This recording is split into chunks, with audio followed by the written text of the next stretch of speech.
You're tuned in to Nerd Overload, your weekly show for video games, movies, TV shows, comics, tech news, and more. Now your hosts, Cody Pennick, Samantha Cross, Sam Dunham, and Josh Harrison. Hey everybody, it's time for another Nerd Overload, the pop and geek culture show that's fueled by Surge and fed by Skittles. I'm Josh. I don't know if we can say brand names like that. We can say brand names. I'm Sam. And I'm Cody, and I'm not endorsing anything. I'm Samantha. Oh, we have a great show for you this week. Thank you for tuning in. We have a bunch of news, but before we get into it, let's talk about some things we've been checking out. I am gesturing with my hands like crazy, and I don't know why. Because you can't see it. Just wave them in the hair. Just like I don't care? Yeah. Okay. We spent a lot of time the past couple of days playing Her Story. Oh, yeah? It's really, really interesting. It's a weird game. It's just a bunch of short video clips in a police database, and you search for them using like a search engine, and then you put together all the clips. Well, I mean, you don't physically put them together in the game, you just do it in your head to try and figure out what happened to this woman and how her husband died, or who killed her husband, or whatever. Oh, wow. And it's really interesting. We cannot talk about the plot at all, though. Is it kind of like one of those, like, kind of like a visual story, kind of game novel kind of thing? Yeah, but I don't know. I think there's more gameplay going on than some of those. There's more going on than We have to think, and yeah. I mean, you got to think of the right keywords to use to find more videos. or you're stuck. And Yeah, you're out of luck. based on what she talks about in the videos you have seen. Like, the game opens up to this computer desktop, this 90s computer desktop, and the word murder has already been searched. So you start with these 5 videos pertaining to the keyword murder, and from there you just have to keep... I feel like they could go to a dark place quickly. We have to keep searching based on the things you uncover in the videos. And you also have a button that'll show you how many of the videos you've seen out of all of them. There's like 200 some. Oh, wow. Jeez. I mean, some of them are like 3 seconds long. No. Yeah. And they don't really have any information at all. They're just... Fluff. Yeah. Well, that's interesting. That sounds like a really, It's really, really good. really compelling story and gameplay and stuff. That sounds awesome. Yeah. I mean, it's really well written, too. And, like, it goes places I expected a more straightforward story. Oh, no. But no. Things get real weird. Yeah. Huh. Now, is it for PC or is it for... Yeah. Okay. I think it's coming out for PlayStation soon. Really? Which cool. I can't see that being any fun, typing in everything with a controller, but check it out. I mean, it's cool. I mean, we've seen 75% of the videos, and there's still like a chunk that we're just completely not getting. Yeah, because like we figured out almost all of her backstory, but we have almost nothing on the actual murder. Oh, wow. Like you can see like a line that's like blank in the database, like, oh, that's what we're missing. We can't figure it out. Huh. And it's all one woman acting in all of the videos, and she does a fantastic job. Cool. Very cool. She even plays guitar and sings in a couple of the videos. I remember that the first video popped up with the guitar. I'm like, what? She needed some jam buds. But that's really good. I would recommend that to almost anybody. Yeah, I think I've been seeing it pop up here and there, like kind of being mentioned here and there. I just never knew anything about it. Like, there's a lot of like those weird kind of slice of lifey kind of games. Like, there was like a Sibel. Yeah, and oh god, what was that one? They're the ones that people on Steam get all ticked off about, and they call them walking simulators because they're children who've never read a book for pleasure. Right. Yeah, but there was like the one with the girl in the school. The one you control time. I can't remember the name of it now. Oh, Life is Strange. Life is Strange. And there's like another one, a new one now. I read an article where it helps somebody get over like... Oh, Oxenfree. Yes. We're actually playing We that. actually did play that all the way through also. It was pretty good. I liked it. Yeah. I mean, we didn't get a good ending. I think we got bad ends. Yeah, I think we got the bad end, but... I mean, it's a not really a point-and-click adventure game. It's kind of a walk and put frequencies into a radio. I don't know, but it's... A walking simulator? But it has such a good atmosphere. Yeah, and the dialogue, I think, is really well written. A lot better than Life is Strange. Yeah, it doesn't feel as awkward as Life is Strange. It doesn't How sound you like... do, fellow teens. That's how I felt with Life is Strange. It was like, it's like, well, we're not in college, so we'll just we'll see what college or high school kids sound like. It's like, no. It takes at least 2 episodes of Life is Strange to get over how bad the like slang You and just stuff have to is. ignore it. Yo, it's Wizard. I'm bringing Wizard back. Hells yeah, Max. Hey, yo, you want to go to the b-ball court and shoot some hoops? Mr. Jefferson. Oh, man. That was a good game, too. It's though. a good really game, good but game. the writing is terrible. Well, that right. Okay, the dialogue. The dialogue. Okay, the dialogue story is is terrible. really good and it's surprising in parts. And I think a lot of reviewers way underscored it. Mm. I think Polygon was giving it like 6s or some crap. Oh, that's weird. So yeah, it's not a 6. Yeah. It's probably an 8. It's a good time to like stories in games. There's a lot of games that are just telling good stories right now. Which is good. Yeah. Because we've had, like, just, a couple years of just Mario ripoffs. and AAA titles that are really just rehashing of the same old crap. Yeah. Yeah. Don't get me wrong. There are some AAA titles out there that I like, series that I like to follow, but as a whole, not a lot of innovation going on. No. A lot of just meathead shooting. Yeah. Mm-hmm. Yeah. Chest-high walls and brown environments. Or even Fallout 4 was terribly dumbed down in comparison to 3 or especially New Vegas. The backgrounds in Oxenfree were beautiful, too. Yeah, a lot of painted backgrounds in Oxenfree. And everything is, like, zoomed Music's way great. out. So it's a lot of the background, and then the characters are tiny, and it's almost like platform game control, Oh, cool. but without jumping. It's different, though. I haven't ever really played a game like it. The closest you can say is like it's like a Sierra point and click, but there's no real inventory or There's just, like, dialogue choices, but I don't know how much it has to... it changes the story. Yeah. I don't know. We'd have to go through it again. Yeah, not get the bad ending. Yeah. A lot of time travel, weirdness, and It gave me the giblies. yeah, it gets pretty creepy. There's a cool effect where there's like temporal anomaly beings, I guess, and they talk through clips of radio broadcasts, each different word. Oh, wow. And it sounds really creepy and cool. That's like the Bumblebee. Bumblebee from the Transformers movies. They're just ripping off Michael Bay. No.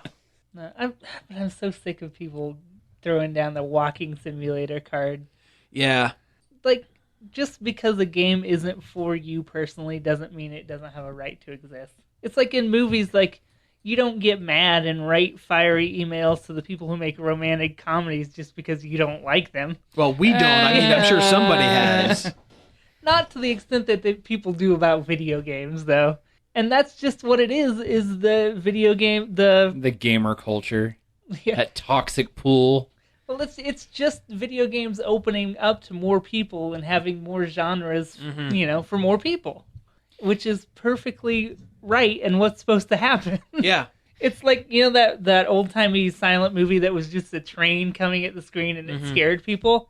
It's like if there was a big group of people thinking that's what movies are and they should all be like that. All the time, forever. Right. Yep. It's just that the game, I don't want to say game culture, but like games as a medium has taken longer to progress story-wise into being like an actual art form than like movies and television, books, that sort of thing. Yeah, well, because of the technology. Yeah, and because it's taken longer, it's had more older fans that were liked it better when it was a niche market, status quo. when they were making things just for them. And now that the art form is expanding because of technology and because of cultural, awareness or whatever. Yeah. The old fans are scared, and they're unfortunately have the internet to complain on. And it's like, it's not going to make those games go away. Right, yeah, but they don't see that. They There's just not see, a limited number of games that can be made in a year. not my first-person shooter. Yeah. Yeah. Like, and the people who want to make these games that are different weren't gonna make they're different people. They weren't gonna make a shooter game to begin with. It's a whole new crowd of interested developers interested in making different games. Right. It's not gonna affect your AAA games. Right. They're still gonna be Call of Duties. Yeah. Unfortunately. I can't say much. I do play the EA Star Wars, which is essentially Battlefield. Yeah. I sent it back. I played it a couple times and was like, "Oh my god, okay, I get it." a new patch came out this week, and it helps so much. I don't get as mad anymore. Like, there's this weapon called the homing shot. It was the most ridiculous weapon ever. Like, seriously, it was way worse than any rocket launcher or noob tube or anything in a shooter I've ever experienced. It's lock dead, and I'm like, what? Like, I just spawned and I crested a hill, and now I'm dead. How did he even have time to lock on to me? That sounds like when I play the game just normally. Crest it, a hill, die. They increased its lock on time and a bunch of other stuff. I mean, and they added outfits. That's good. You get a new hat. Yeah. Oh, Luke and Han actually have Hoth outfits now instead of their just normal outfits. Which I'm hoping at some point Leia will stop wearing her Hoth outfit on every map. My favorite part of it is when while the game is installing, you get to go around as Vader and kill people on the PlayStation 4. Oh, see, I don't have. Oh, while it's installing onto the PlayStation 4, they're like, "Here, kill some guys as Darth Vader," and you basically can't lose, and you just go around force choke people and, for 20 minutes while the game installs. When you're playing as Vader, it's really hard to lose anyway. He's really overpowered. I never got to play as any of the heroes. Oh. Did you want to talk about Legends of Tomorrow? That was gonna be my checkout. Okay. Well, you want to talk about? Yeah, you want to talk about Legends of Tomorrow? All right. Well, it's time again for DC TV. Is all back in the mix. Oh yeah. We actually watched this one. I think everybody watched it. Yeah, we all did. I think. Yep. Even my mom. You know who watched Legends of Tomorrow? My mom. My mom did too, actually. My mom doesn't care. But my mom understands that I like it. Okay, anyway. Legends of Tomorrow. It's not Momcast. Yes, it What my mom watched this week. is. You have to call her off. We got a special guest on the phone, Cody's mom. Okay. Anyway, Legends of Tomorrow. So they had their premiere episode for the new CW DC series. Okay, so explain to the listener what Legend of Tomorrow is. Basically, We've just said the name 5 times in a row. Basically, you have a bunch of characters that have appeared in Arrow and Flash, and they're all side characters and things like that. They come together for a greater story and to travel through time with a character named Rip Hunter, The Doctor. Basically, Doctor Who. Basically, Yeah. which is he's played by Arthur Duvall, who was on Doctor Who. Yeah, he's Rory. Yeah, he's Rory, and he's really channeling some Doctor-ness. Yeah. And basically going through time to try to stop the villain Vandal Savage from basically taking over the world in the far future. Vandal Savage is an immortal, and he's been secretly behind every world war and every major conflict since, well, in this show, Ancient Egypt. In the comics, caveman times. Yeah. He was the one that created fire and taught cavemen how to fight and stuff like that. So on and so forth. Yeah. Basically, he's traveling through history as basically a war god. Mm-hmm. And it's basically just that, just trying to stop this terrible future. Basically, they're trying to stop Skynet in a ancient Egyptian form. Yeah, yeah, and it's interesting the cast that they've pulled for this season. Yeah, because you're getting long-standing characters like Firestorm, who's popped up on the Flash a lot. Yeah, but he's like the newer Firestorm. Though. Well, it's the original Martin Stein, though. Yes, Martin Stein, but the new kid. Mm-hmm. And the Atom, who was Arrow. He's on Arrow, but he's also Superman in Superman Returns. Yes, he was. Brandon Routh did play Superman. And also the was it the fourth Evil X in Scott Pilgrim, the vegan bassist. Was that him? That was him. Oh. This is Brandon Routh. Oh. Yeah. And, Anyway. Yeah, let's see. Who else was in it? Hawkman and Hawkgirl, which are new for this series, although they've popped up on Arrow a couple times. They were on. They were introduced on Arrow. They were introduced on Flash. Oh, they were. Oh, yeah. Yeah. Yeah, you're right. Because she was the Hawkgirl was the barista at the coffee You're shop. right. Yeah. And Cisco and her had a thing. Right. But then they had the crossover event between Flash and Arrow with Vandal Savage introducing him. And They were really cool. I liked them. Yeah. their look is good. I Yeah. don't like the guy who plays Hawkman. I feel like he's really wooden in his Yeah. acting. But then again, that's Hawkman, though. True, He's true. not supposed to... His personality type is that he's not supposed to have a personality. He's Yeah. supposed to be just a block of wood with wings. Though I'm really sad that Hawkgirl's not Themegarian. And it's the newer Hawkgirl. I understand that from the comics. Yeah. But I really wanted alien bird people. Yeah. And they could still explain that they were True. secret. I guess. Yeah, aliens that's how they did from- it on the Justice League. Yeah, cartoon. that they Well, were. no, the one Hawkman was a reincarnation. The other one was just Themegarian. But But anyway, they were but- they both came. They came to Earth and were treated as gods in Egyptian. It's been a long time since I flying watched Justice around League in Unlimited. Egypt times. Yeah, pretty much. Let's see here. We got Captain Cold and Heatwave. Who were the highlight of this episode? I think. know, right? They were both from Prison Break. Yeah, they played brothers. They were the brothers, like the leads in Yeah. Prison Break, and now they're playing like these dumb, Well, Dumb butt criminals these big old Dumbo villains. Captain Cold's with not their that dumb Dumbo. tuchuses. And we've got not Black Canary. I guess she's White White Canary. Canary. Eh. And I didn't care for her on Arrow at all. But She she's a works. lot better on this show. She works I a lot like better her on a this one. lot on this show. And I Yeah, did that not care whole for her bar on Arrow scene at was all. great. That was the Captain and Tennille bar fight. Yeah, that was worth- really It's good. worth watching the show for that alone, I think. yeah. That's all of them. Yeah, we got Is them it? all. Yeah. Okay, and Rep Hunter and Which is it sounds like a hero from a 50s pulp novel. Because he was. Oh. yeah. Yeah. Rip Hunter's very, very old school character. And actually, the name of his ship is actually a callback to another time master. Wave Runner? The Wave Rider. It's called the TARDIS. No? Yeah. No, that ship was very much when they landed it and it went invisible. I had very much a Voyage Home vibes from it. It looks like the ship in Firefly. It kinda. It's that junky looking on the outside, I think. I don't think it's It's that junky the looking. Star Wars used future look. Yes. Yeah. Yeah. Oh, when they get to the 70s and all the TV, like they're playing like Welcome Back, Kotter, Yeah. That was, and Heatwave's like, why is this channel just playing reruns? yeah. But no, it's really good. I'm definitely going to go back and watch I more. can't. Yeah, tonight is Episode 2. pilot part 2. It's superhero Doctor Who. Yeah. I mean, more or less. Pretty much.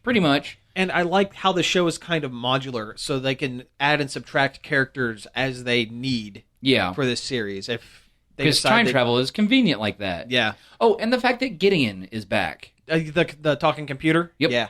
because it was a big thing in Flash season 1, and it seems to be a staying force within the. Yeah, they did a really good job tying it in, but not making it overly... Oh, Like- also when Yeah. I was watching it, and they're fighting Kronos. Oh, yeah. And Captain Cold comes running up. He goes, "We're gone for 10 minutes, and you pick a fight with Boba Fett." And I'm laughing at the same time. I'm like, how much did that reference cost them? Yeah, right. Because that couldn't have been cheap. Yeah. But it was really good. I enjoyed it quite a bit. I did enjoy it too. I mean, Yeah, and you're right. It's not too tied into the other shows because I've seen 2 seasons of Arrow, and that's it. And I still really enjoyed it. So well, it feels different, and I think that's what made Flash popular for me anyway. Is the fact that it was so much different than Arrow. And there are times though there is still a lot of brooding in Flash, and it annoys me. But then we get back to the running, and I'm good again. But this feels completely different than those two altogether. I think it has more in common with Flash than it does Arrow. Yeah, yeah, it's got more fun. Yes. even though Arrow was on it in kind of a forced like, I'm here and I say this is okay kind of moment. Kinda. It's like, Yeah. I was the one that started this whole train, so I got to be in there. I don't know. I definitely feel like the CWDC stuff is getting better. Yeah. I mean, Yeah. Arrow It wasn't bad to begin with, but it's Yeah. it's going up. I mean, Arrow for is Arrow's okay. I would say Arrow is not terrible. It's not great, but it's not terrible. It's watchable. It's watchable. It is definitely. It's definitely way more watchable than past superhero shows I've seen. Do we remember Birds of Prey? Because that was garbage. I remember Birds of Prey. That was garbage. Do you remember the Justice League live action pilot? No. You've never seen that? No. Oh my god, I know what we're going to do once we get done recording. Oh god. It was based on Justice League International. Oh. Like the comedy sitcom series Really? from the 80s. Yeah. Huh. Okay. It was basically friends with superpowers, but they Wow. all sucked. Wow. That's like a Robot Chicken sketch. Nobody Yeah. told me life was gonna be this way. Zap, zap, zap, zap. Superheroes. Anyway, DC TV getting good. I really need to catch up on Supergirl. Your Yeah. parents are DOA. Oh, God. That's Batman friends. They're super friends. Oh, God. All right. Yeah, they could have just called it Super Friends. I mean, why not? What? Yeah. I did hear Constantine might pop up on Legends of Tomorrow here sometime this season. I hope. I really like him. It would fit. Meanwhile, with the Department of Justice. You're done.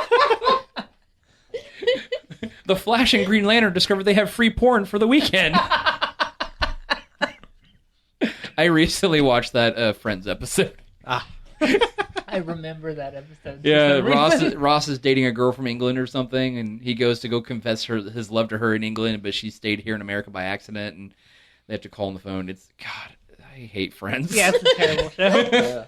Anyway, DC TV. Awesome. Well, I have one thing real quick, and it's funny that, Cody, you talked about video games, and Josh, you mentioned something about the Terminator, because I played it.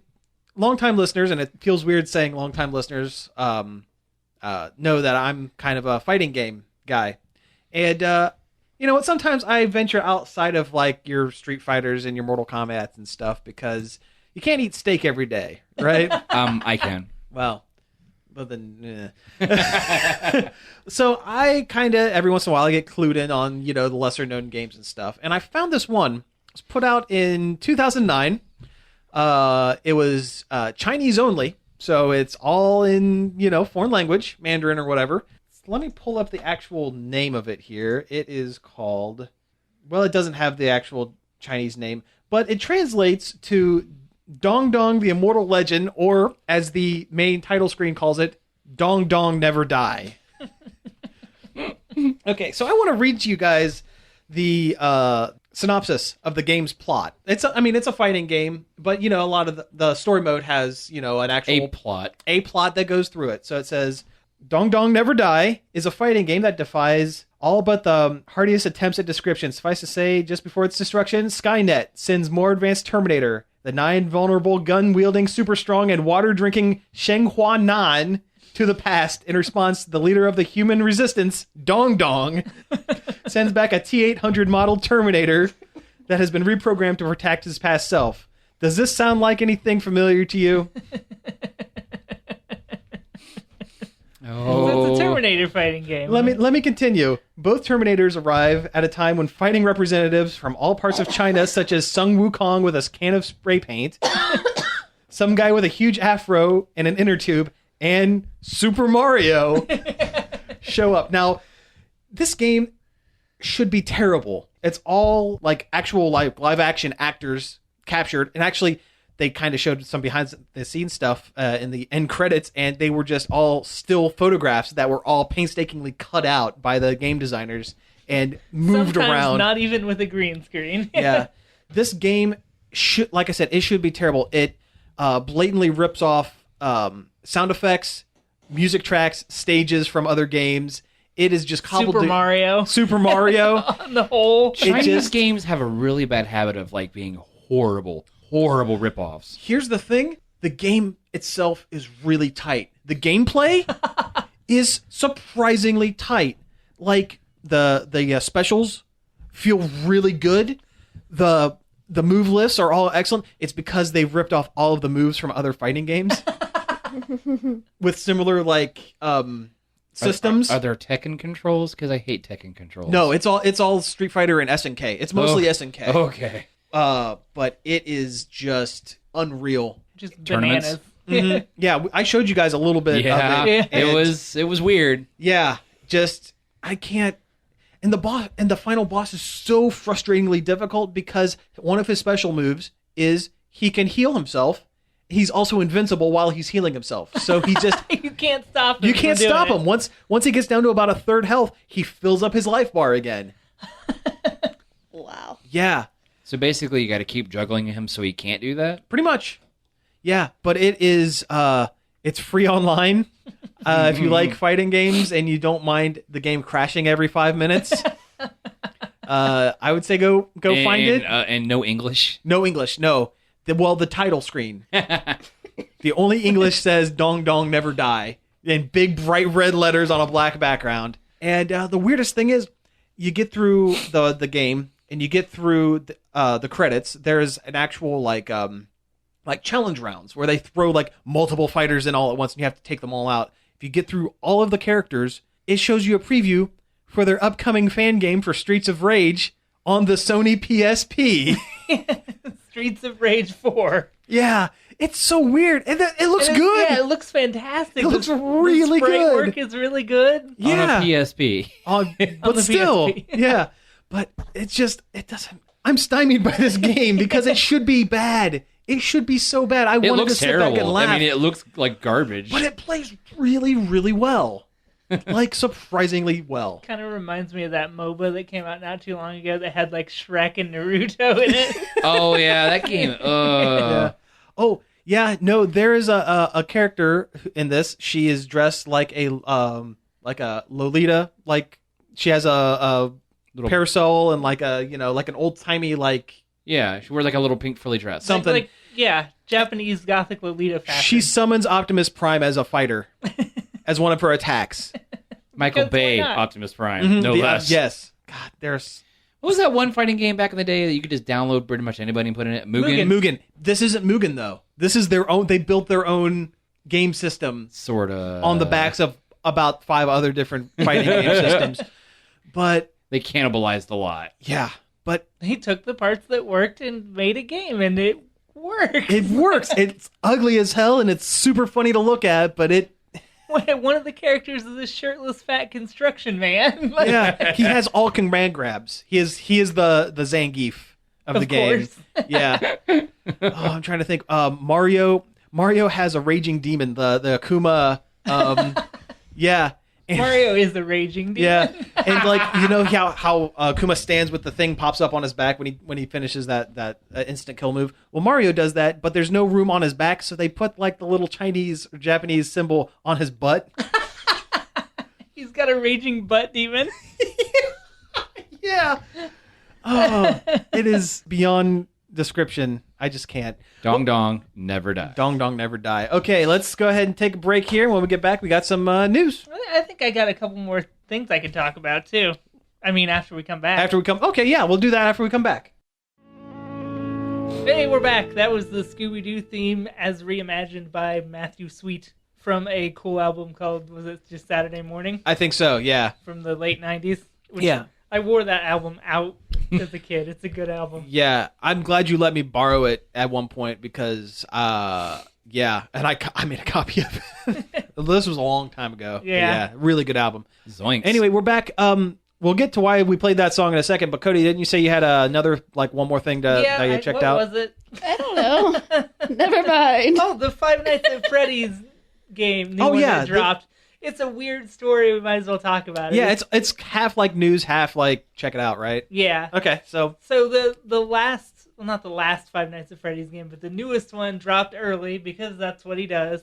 He releases the games early. Mm-hmm. And it is super weird and not in a scary way. oh, really? It's an RPG, a kind of turn-based RPG with all of the Freddy's characters.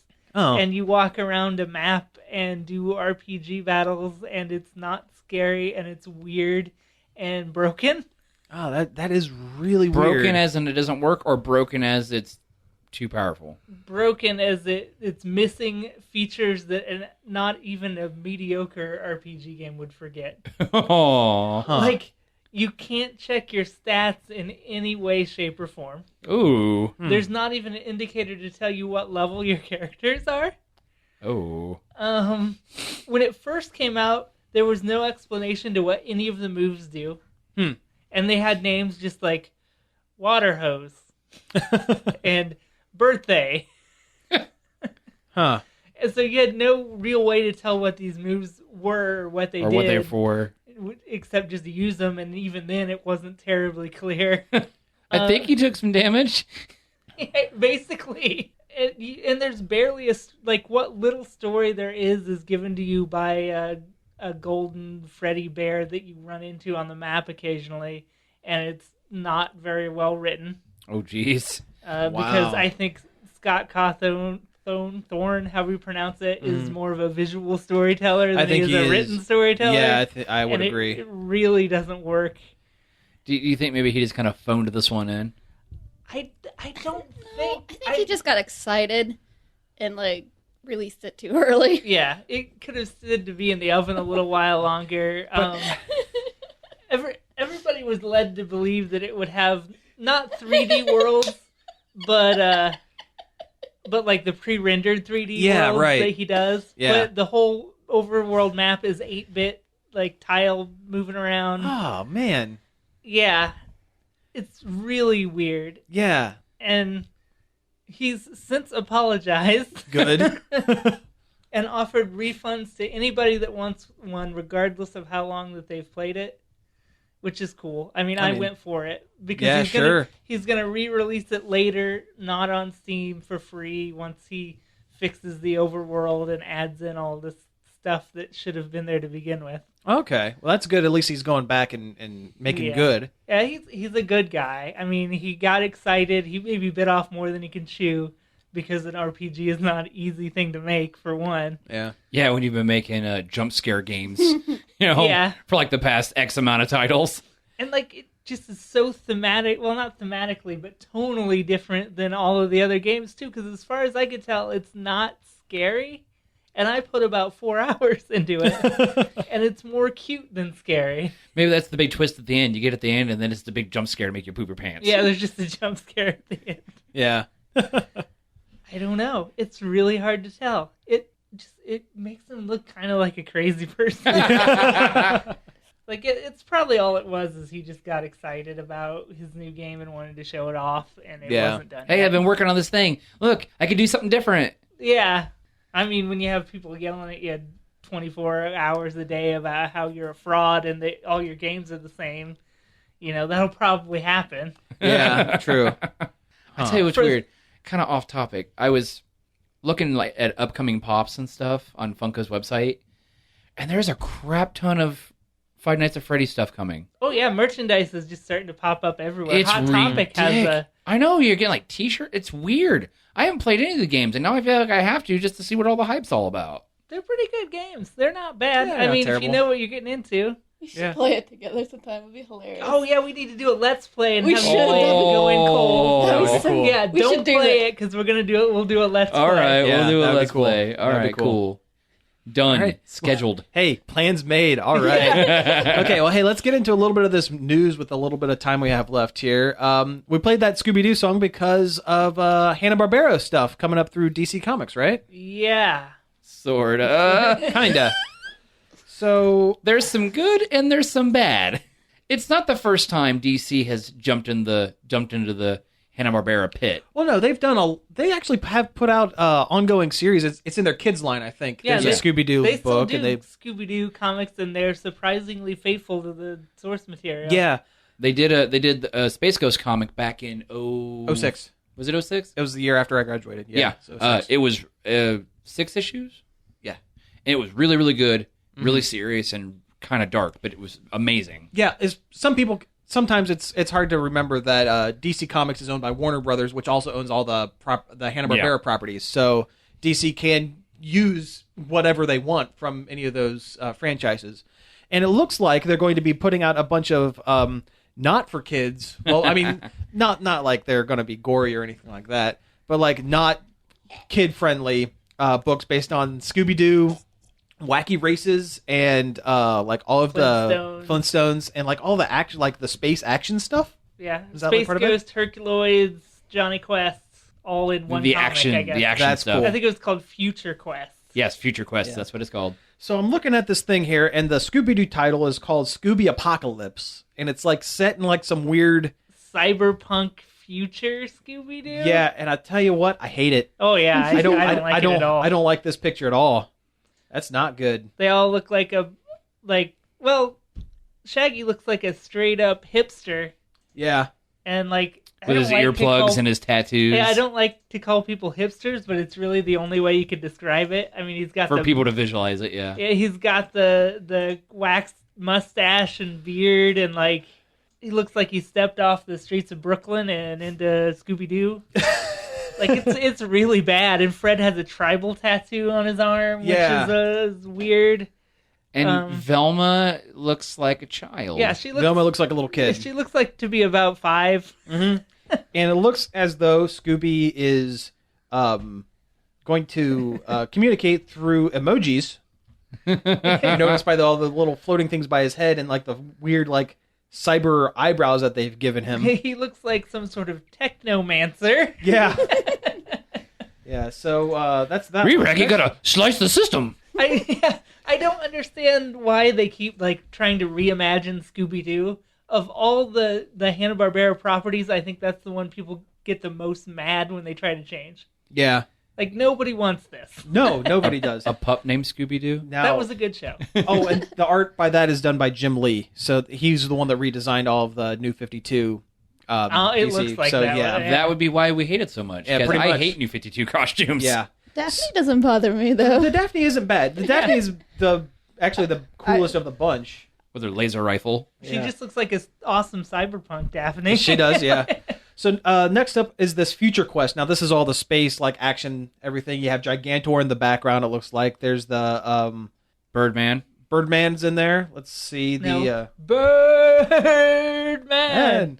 Let's see. There's Mytor. There's the Impossibles. Oh, the Impossibles. That's awesome. Wow, that's some deep cuts. Is Frankenstein Jr.? You know what? I thought it was Mytor. It might be Frankenstein Jr. back there. But that's really cool. That's actually, still Mytor. That's not Gigantor. That's Frankenstein Jr. Okay. Well, anyway, this looks really cool, and it looks like the art is done by Darwin Cook, who did the Justice League New Frontier. I love his style. Oh, I do too. Fantastic. Yeah. So, and it fits perfectly with this type of book. It just looks great. I will pick that one up. That one looks really good. It'll be fun. Okay, so next up is the Flintstones. I'm kind of torn on this one. It's not offensive. No, it looks like the Flintstones, but it's Amanda Connor doing the art, and she does a very kind of, I don't want to say pin-up-y kind of style, but it's pretty much kind of. She's one of my favorite artists. Yeah, her Power Girl and her stuff on Harley Quinn have been really good, but it doesn't quite feel like Flintstones. It doesn't. It really doesn't. Like, Fred's really buff.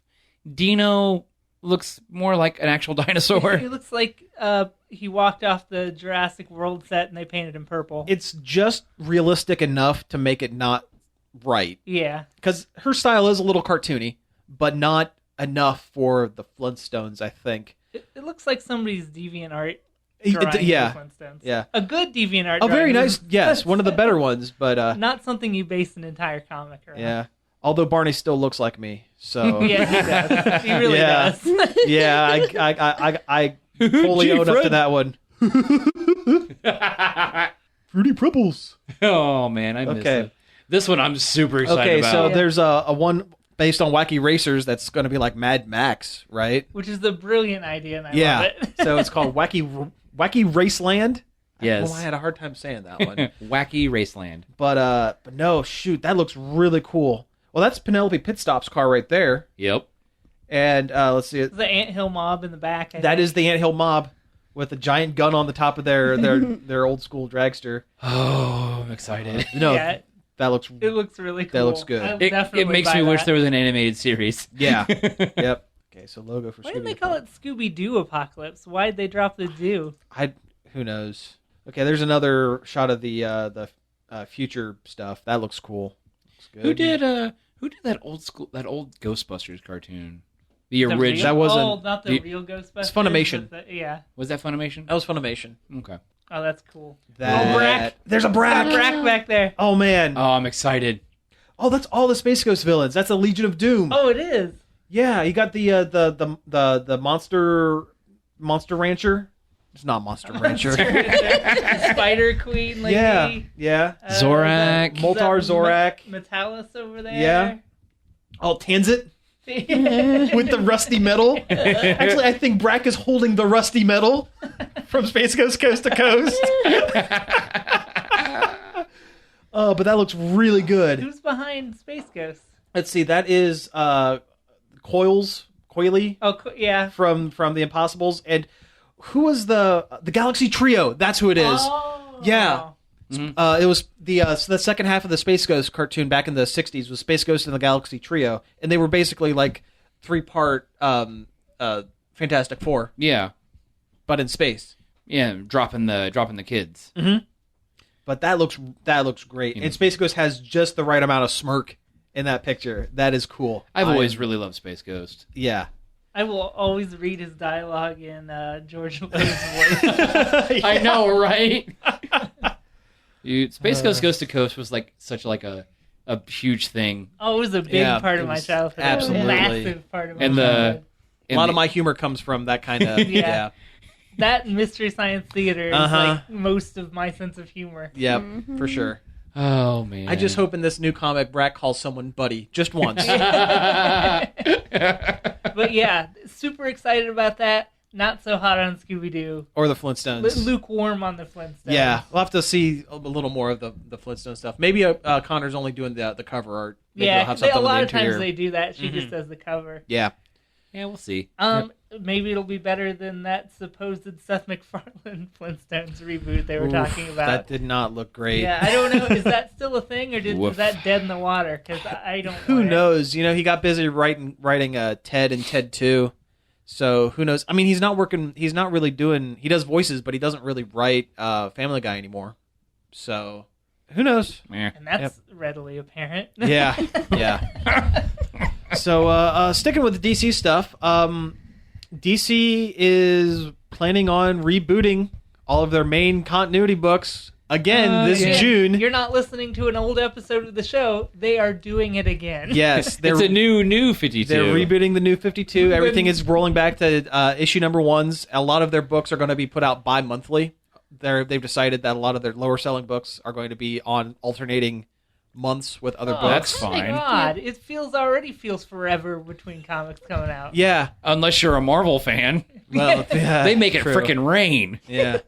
But I love DC. I've been a DC guy my entire life. And I still if I were to choose between DC and Marvel, like the universe, the comic book universes, I'll go DC 9 times out of 10 just because Marvel always seemed a little too like real, which is weird to say. No, I get because what you you're have saying. like a world-eating like space guy in a purple hat and like well, yeah, Silver but, Surfer but, and but stuff, their but- characters always had very realistic flaws and problems. They were Yeah, they were all their problems were always based in reality in some way or another. where DC was always a little grander and a little more theatrical. But I'll be honest, this reboot is where I'm jumping off. I can't do it anymore. It doesn't help that Marvel has been just killing it lately. Yeah, too. that certainly doesn't help things. But DC, New 52 hasn't worked, and it hasn't worked since its Inception. And it's no more apparent than now when they had like a mini soft reboot a few months ago, where they didn't reboot the numbers, but they changed a lot of their books. Yep. They ruined Wonder Woman. Yeah. They just utterly destroyed that book. Green Lantern is almost completely unrecognizable. Because he's not using. Well, he's still green, but he doesn't use a power ring, and he flies around in a spaceship with a couple of space criminals. Solving crimes with his fists. Galaxy. I didn't understand what. I'm sorry. Try it again. No, try it again. You can't yawn on the radio. Basically making him Guardians of the Galaxy. Basically, and it doesn't work. No. Not with Green Lantern. He's a no. good guy space cop. Yeah, and a lot of the lesser books, which was really excited for when the New 52 started. They've all been canceled. Like Frankenstein and the Agents of Shade, which was great. Super Spy Frankenstein, that was awesome, and they canceled it after 13 issues. OMAC, which was a great Jack Kirby homage, canceled after 8. Basically, Swamp Thing got canceled. They were supposed to Animal be Man. 52 titles when the New 52 came out. There's a strong 44 at this point. Yeah. And to be honest, hardly any of them are any good. No. Batgirl is good. Batgirl's good. Well, the Batgirl since Babs Tarr took over the art, and they soft rebooted that entire series. Yep. Simone Batgirl wasn't bad. It wasn't bad. No, it was. It was good up to like issue 28 when the entire writing staff left and DC said, "Look, you can get her engaged, but you can't marry her." No, that's you're thinking of Batwoman. Yeah. Batwoman. Yeah. What'd you say? Batgirl. Oh, I'm sorry, my bad. But I mean, they've done some good things.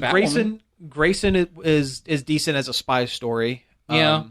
The Bat books have been kind of untouched, but sorta. At this point, it's kind of getting long in the tooth anyway. Except for the fact that Gordon is Batman. That's true. That's because of this soft reboot. Yeah. Well, but Bruce is coming back anyway. They've already said he's coming back. Yeah. But anyway, in June, the whole line's going to be rebooted to new number ones again, which is ridiculous. And they said it's going to have a TV and movie focus, which sounds bad. Which means you're going to get more Superman and more Batman books than anything else. They're going to add like we already didn't have that. Yeah.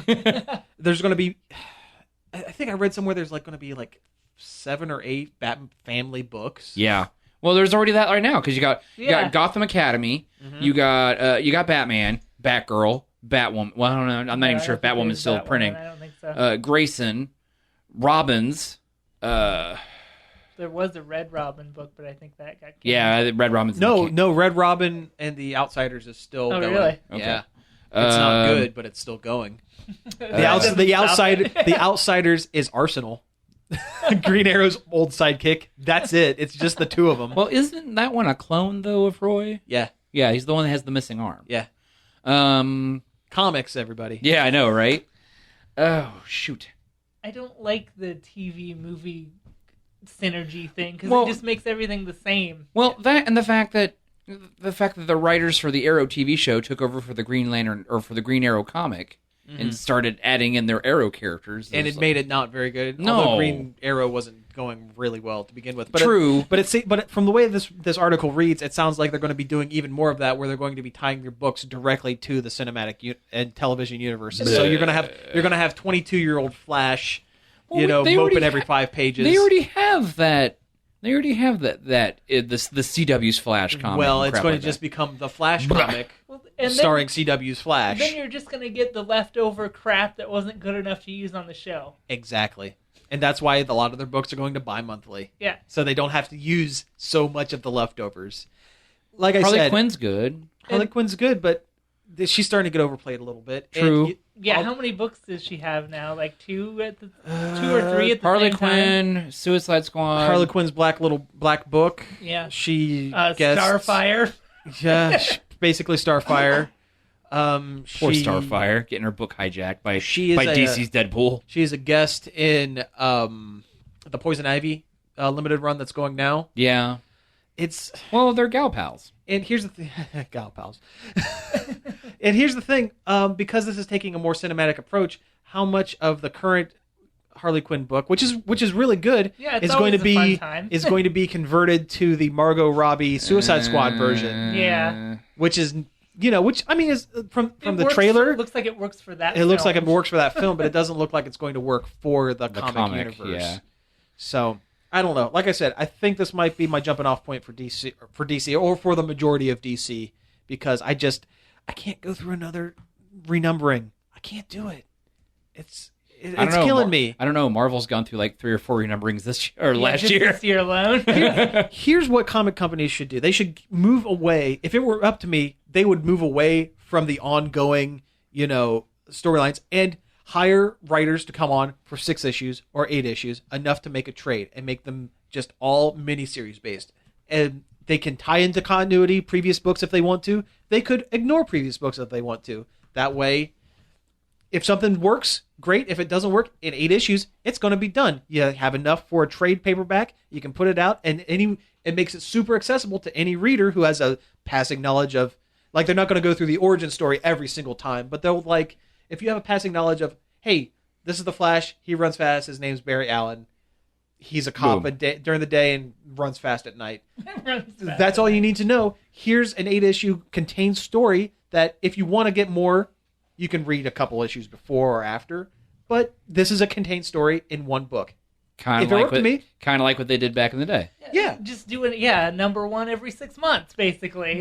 That's fine. Exactly. Yep. And they would just call it like the Flash : running fast man, or change just a different kind of like how you had, like, Batman Nightfall, and you take the story arc name, you just make it the title of the book. Yeah, exactly. Yeah. Hush. Court of Owls. Yeah. Exactly. But if it were up to me, that's the way I would do it, because the ongoing, the days of having 700, 800 issues of a comic are stretching done. completely, it's never going to happen again. No. And the idea of going into a new era of comics thinking we're going to make 700, 800, 900 issues of this book all the way through, and then rebooting it in 15 months, it gets tiring. It is frustrating. It really is. It's kind of why I haven't really done much with DC in the last year or so. I bought that Poison Ivy book, but I haven't read it yet. Yeah. I heard it's okay. I haven't. I need to get down to the shop and actually pick up some books. That's the other thing. I haven't picked up hardly any books because I'm just not invested in the stories. Mm-hmm. So I don't know. Anyway, we have a couple of things real quick to run through before we get out of here. NickToon's movie. Yeah. They are making a movie about all of the Nicktoons together in one big movie. One big movie. It's kind of interesting because they've been pushing this splat thing they've been wanting to do with bringing back all these old shows and stuff and playing them again. It's like they're trying to breathe new life back into the classic Nicktoons again. Yeah, that's exactly what they're doing. They want to do a movie universe about the Nicktoons. And that's cool. Yeah. Yeah. I mean, it's kind of weird thinking about all these different Nicktoons existing within the same universe. Oh yeah, because they're all so tonally different.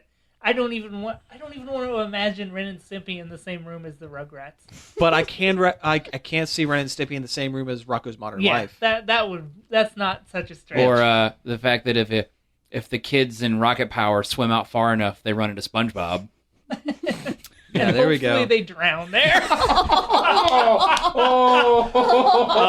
That show is terrible. Oh, Rocket Power. Bitter much? Oh, man. Although I can see the Rugrats and the All Real Monsters universes. They did that, being actually. tied. There was the crossover episode. I do remember that. Mm-hmm. That was good. It was a nightmare that the babies were having. All Real Monsters was my jam. That was a great show. It. Did you ever play the Super Nintendo game? No. Super hard.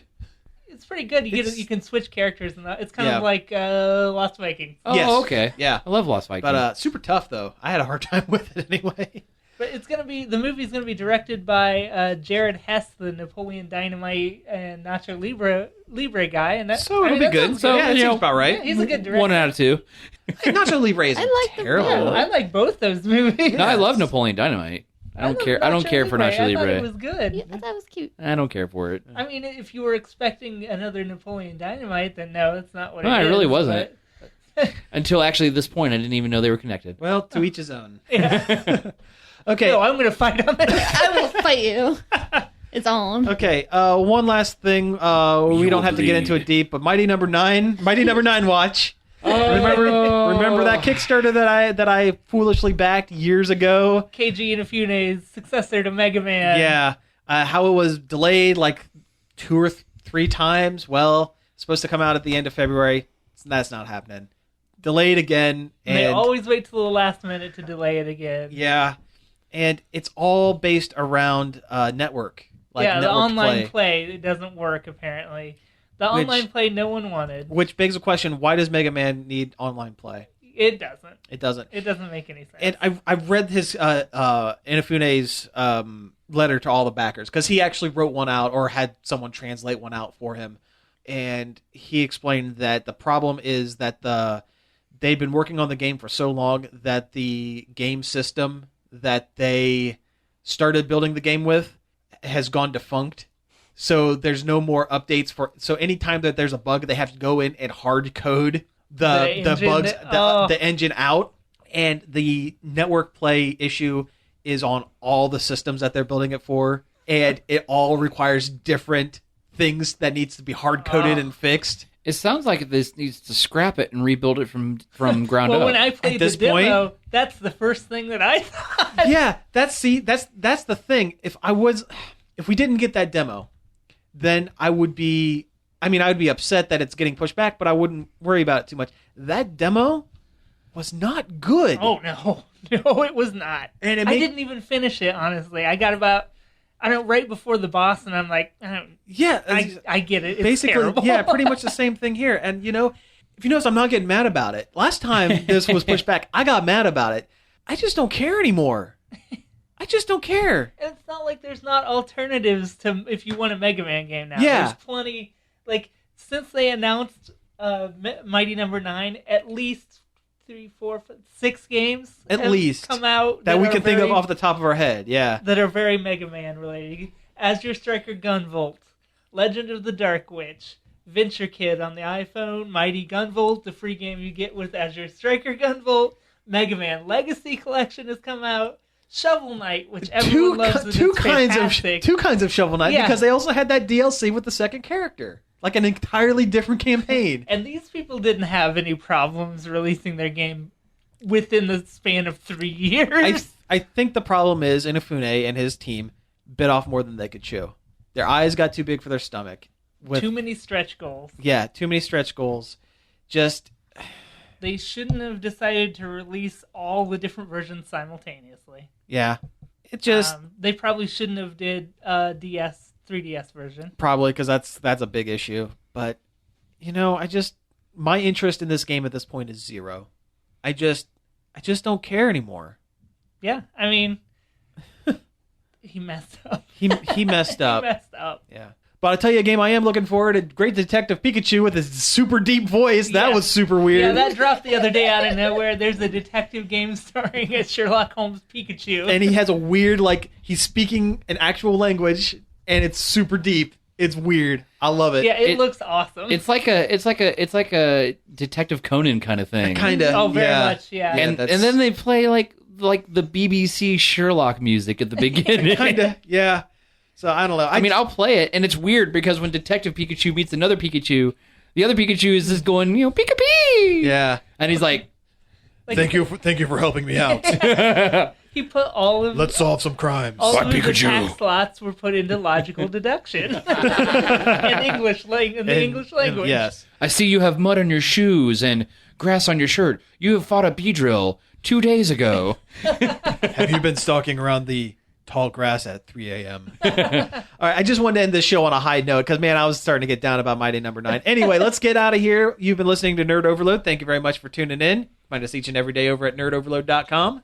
Hey, if you have Facebook, and most people do, you can find us over there in the big blue box at facebook.com/nerdoverload website. Email us with any questions, concerns, comments, requests, anything, Death stories. threats. Oh. Your favorite pizza topping. Yeah. Oh, I want to hear that. You can do that at staff@nerdoverload.com. You can tweet us all kinds of 140 character messages over at nerd_overload. You can also keep you abreast of any posts on the website. Yes, which we are doing now. Yes, there's been at least 2. It's soon to be more. So, again, thank you all for tuning in, and we will be back next week. Peace out.